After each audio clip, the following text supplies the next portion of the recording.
లో మొరం దందా జోరుగా సాగుతుంది. పెద్దబెల్లాలకు వెళ్లే జాతీయ రహదారికి పక్కనే 30 గంటల వ్యవసాయ భూమిలో కమర్షియల్ రైస్ మిల్ నిర్మాణం కొరకు ఒక యజమాని ఎలాంటి ప్రభుత్వ అనుమతులు లేకుండా యథేచ్ఛగా చిట్యాల గ్రామ సమీపంలో మొరం తవ్వుతూ ప్రభుత్వానికి ఎలాంటి చలన కట్టకుండా లక్షల రూపాయల ప్రభుత్వ ధనాన్ని దోచుకుంటూ సొమ్ము చేసుకుంటున్నాడు.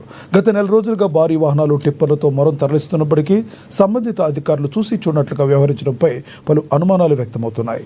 ప్రభుత్వం కడెం మండలం నుండి చిట్యాల గ్రామానికి బీటీ రోడ్డు పనులు గత వేసవి కాలంలో చేశారు. ఆర్టీ రోడ్డుపై భారీ వాహనాలు నడపడం వల్ల రోడ్డు గుంతలుగా మారి రోడ్డుపై వేసిన బీటీ వెళ్లిపోగా కనీసం ద్విచక్ర వాహనం వెళ్లడానికైనా ఇబ్బందికరంగా రోడ్డు అధ్వానంగా మారిపోయింది. చిట్యాల గ్రామస్తులు భారీ వాహనాలు నడపవద్దని మొరపెట్టుకున్నప్పటికీ అధికారులు రైస్ మిల్ యజమాని ఇచ్చే ధన దాహానికి లోనై అవేవి పట్టించుకోవడం లేదన్న ఆరోపణలు వినపడుతున్నాయి.